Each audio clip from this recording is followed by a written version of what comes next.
You guys ready to get the show started? You can do better than that. You guys ready to get the show started? Yeah, as you guys know, our headliner, Reggie Conquest, will be up in a minute, but now we got a feature for you who are absolutely going to love. He's from New York, so you guys start cheering right now. There we go. Give it up for the very funny Jordan Brown. And keep going until they come up here, y'all.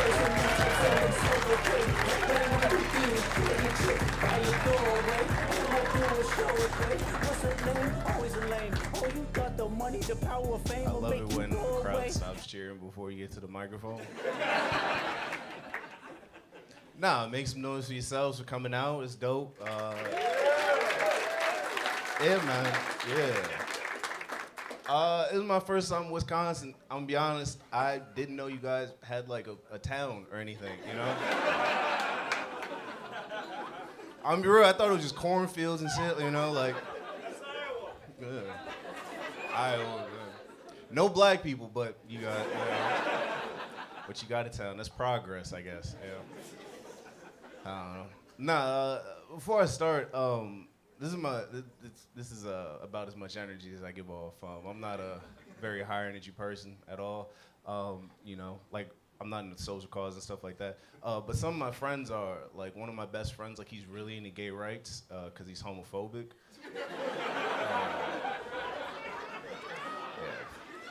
But like I wish he'd just come out as gay already, you know? Cause like he does a lot of stuff I feel like straight people like shouldn't do, you know? Like he's in a group chat with 6 other guys, right? For 5 hours one day, he was just sending all the gay stuff he see on Twitter. Yeah. And he'd be like, yo, this is crazy, right? And like none of us would respond, like at all. Like none of us cared at all, you know, like whatever. And he starts going on these rants, and he's just like, yo, man, they pushing the gay agenda on us, man. They gonna turn our kids gay. And then I finally responded. I was like, yo, bro, I don't think there's a gay agenda, but if there is, I think it's working on you, you know?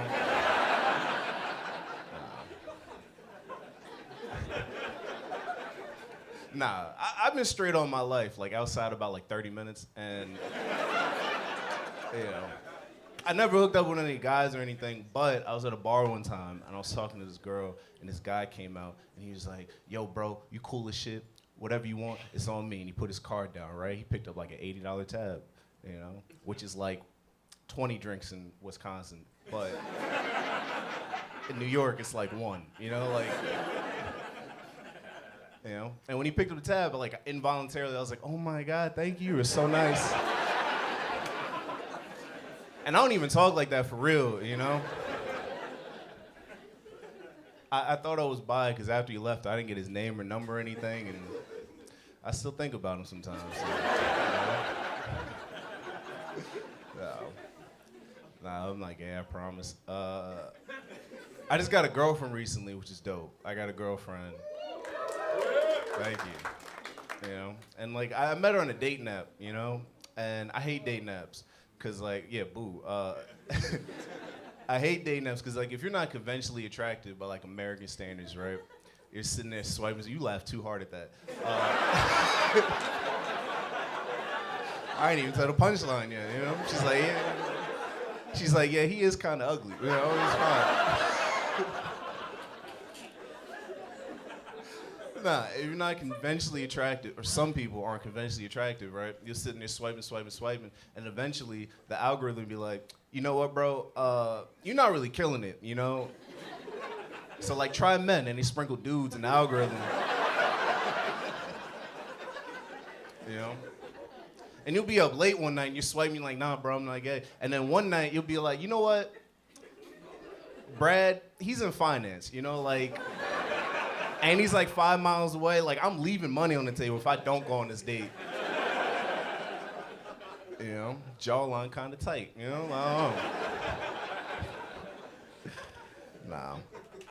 That's a very old joke. I am single.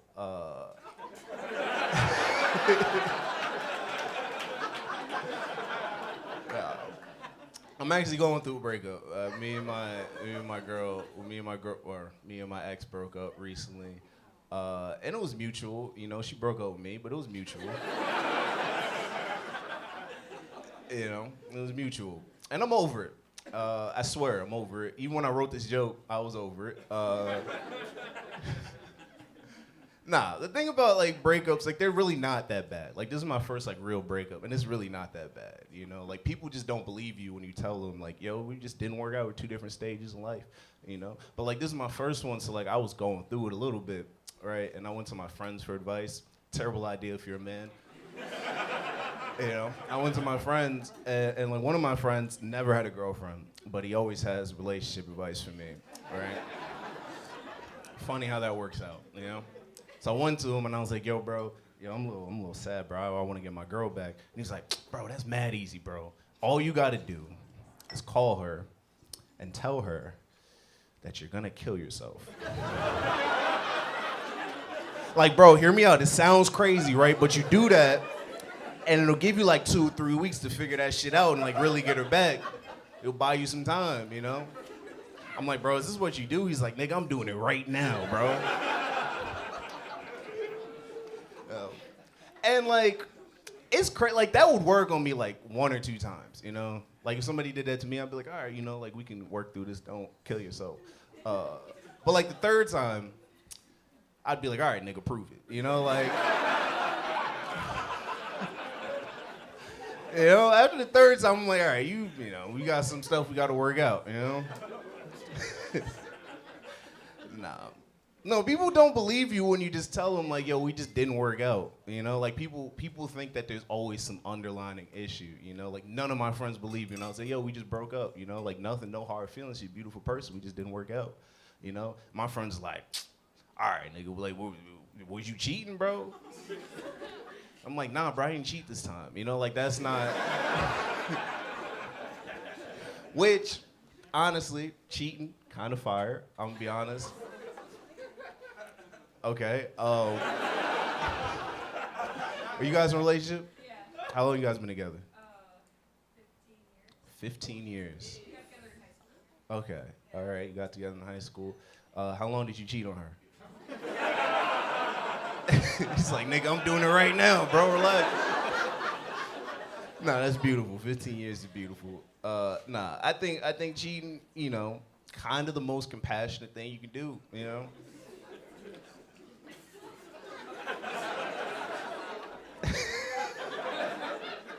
Nah, I work hard on relationships. I swear to God, like, I really want relationships to work. And I work hard for them, you know? Like, I do everything I feel like you're supposed to do in relationships, you know? Like, I'll pick up the check, you know? I'm very attentive. I listen all the time. I open doors, all that. It's just sometimes I cheat. And it's hereditary. So, like, it's not... I didn't choose this. I was born this way, you know? Nah, it's hereditary. Like, my dad never cheated on my mom, but my granddad did the dopest thing I feel like anybody in my family has done. He had a secret family. And hear me out, we gotta bring those back.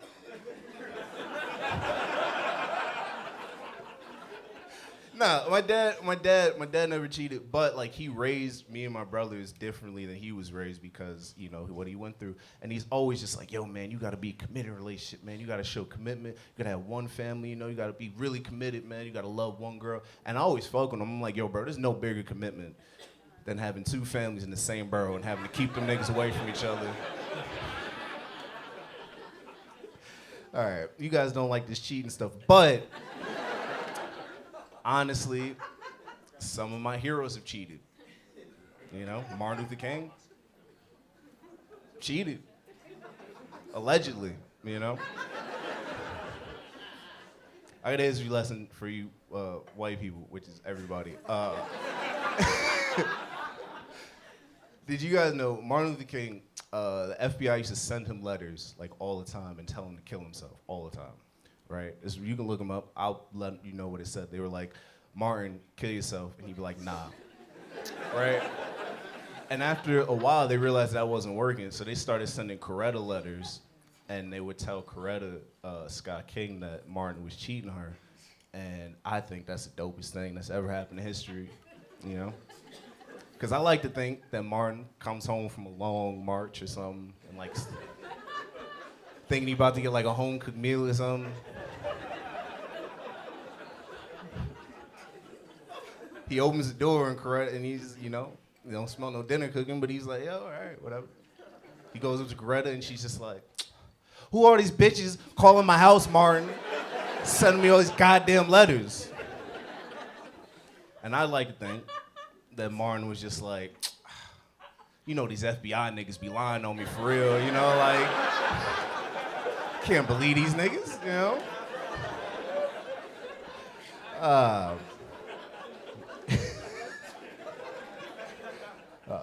I'm an asshole. Please don't cheat on you.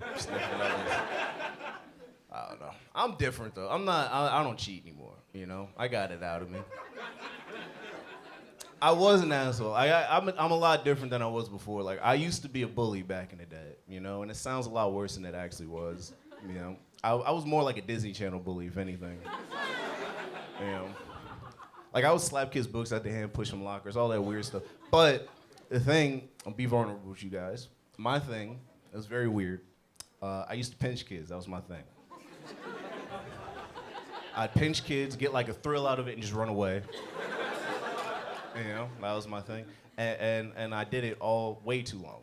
I did it through elementary school, middle school, and then when I got to junior high school, I looked up and I was like, yo, I have no friends. I should change this up, And like one of my best friends to this day is a kid I used to bully, right? And I remember the day like we like squashed our beef. I went up to him. I was like, yo, bro, I'm sorry for all that weird shit I used to do, like pinching you and everything. And he looked at me and he was just like, I'm gonna be honest, bro.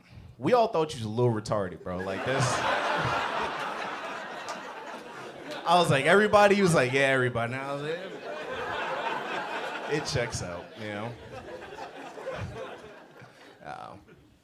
I'm also sad because like a lot of my heroes are just like terrible people, Like I used to be a huge Kanye fan like 4 years ago.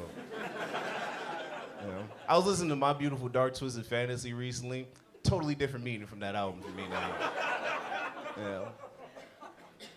I figured him out though. I sat down for a while and I figured him out. And I think he just got bored. He wanted life, bro. Like he did everything I feel like you can possibly do in life. He made millions of dollars, had a beautiful family, great music, huge fashion line, all that stuff. And he looked himself in the mirror one day and he was like, yo, this like celebrity, do anything I want thing, boring as fuck. I'm a trailblazer. I'm gonna do stuff nobody's ever done, especially for black men. I'm gonna be the first black dude to get canceled for being racist to white people. That's, kind of fire. I'll be honest. Not that, I don't agree with what he said, but being racist to white people, very hard to do. I've tried it. I swear to God. I grew up in a very racist area, upstate New York. And I've tried being racist to white people. I've said all the slurs to you guys. I walked up in the hallway, cracker, honky, all that stuff, right? I remember I walked up to one kid, I was like, yo, you shut up, cracker, honky, And he looked at me, and he looked at his friend, and he was like, this nigger's funny. That was, You guys wanted racism, I tipped my cap, I'm gonna keep trying. I used to be a big Diddy fan too,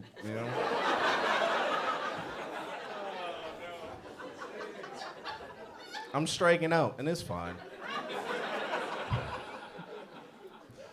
Nah, I used to be a big Diddy fan, but like, I'm glad we don't really talk about him as much as we were a few months ago, because I love celebrity gossip. I just hate being lied to, You guys have all seen the interviews. All the celebrity interviews are the same. They ask him like, yo, man, you was really like close with Diddy, like what was it like? And they're like, everybody says the same thing. They're like, yo, man, it was dope, man. He was cool, mad hospitable, gave me mad bottles of Ciroc, all that stuff. We was partying, cool. And they're like, oh, word, so like you guys were close? And he's like, yeah, Diddy, that's my homie, And they're like, oh, so you was at the parties, right? Look, the parties. Everybody says the exact same thing. They're just like, nah, nigga, I left early, bro. I don't know what you're talking about.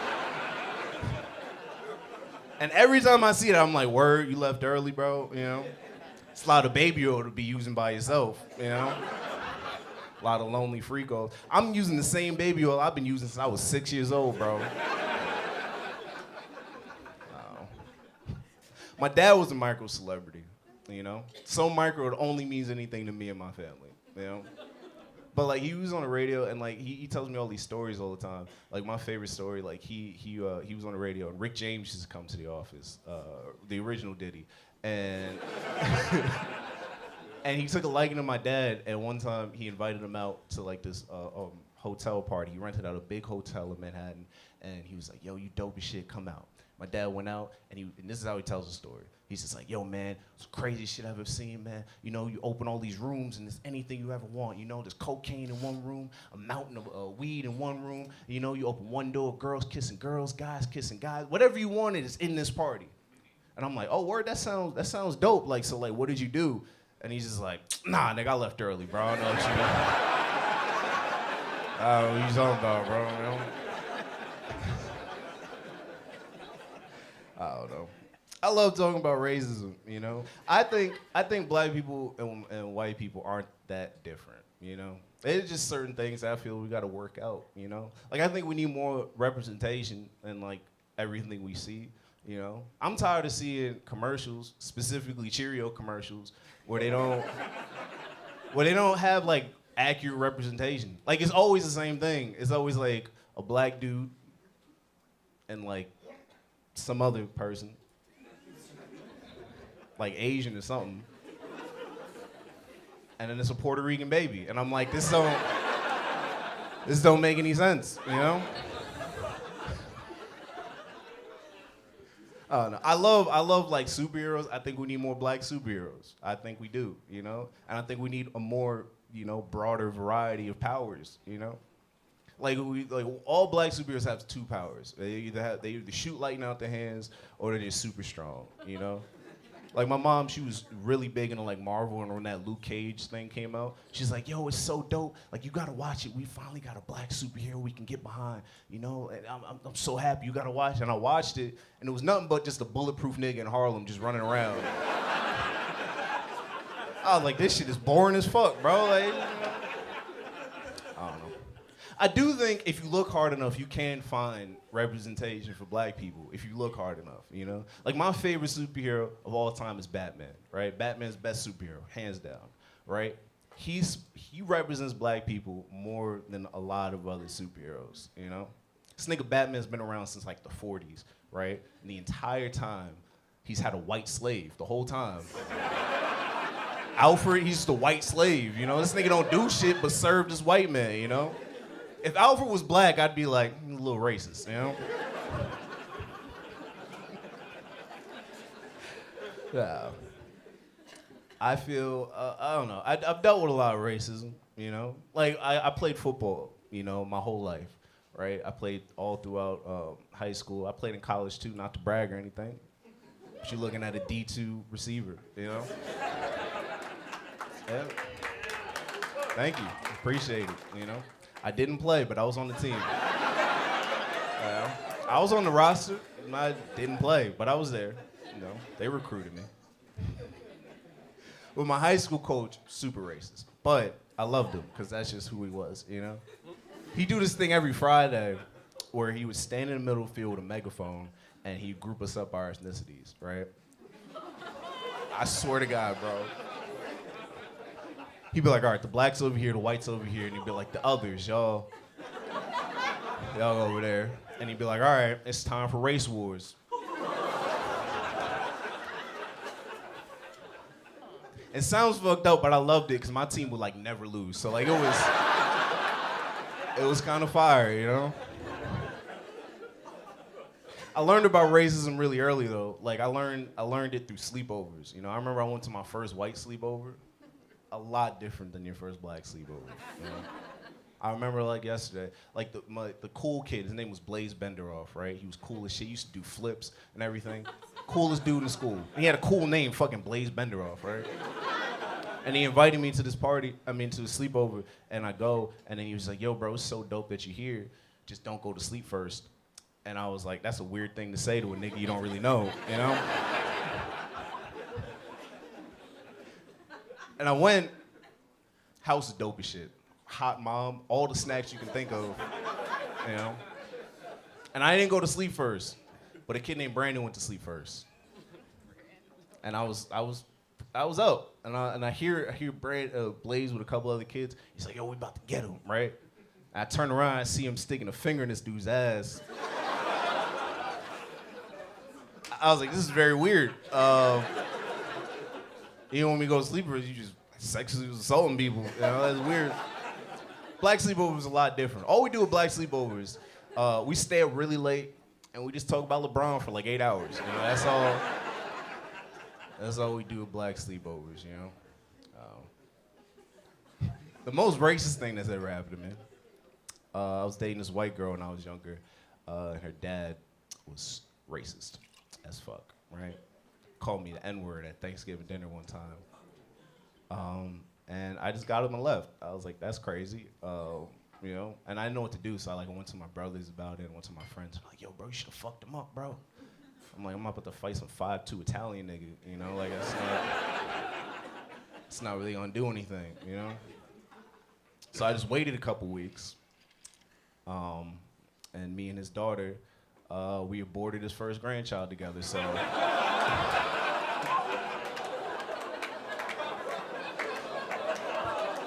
So I think I won that one, you know? Like, all right, that's my time. Thank you, guys.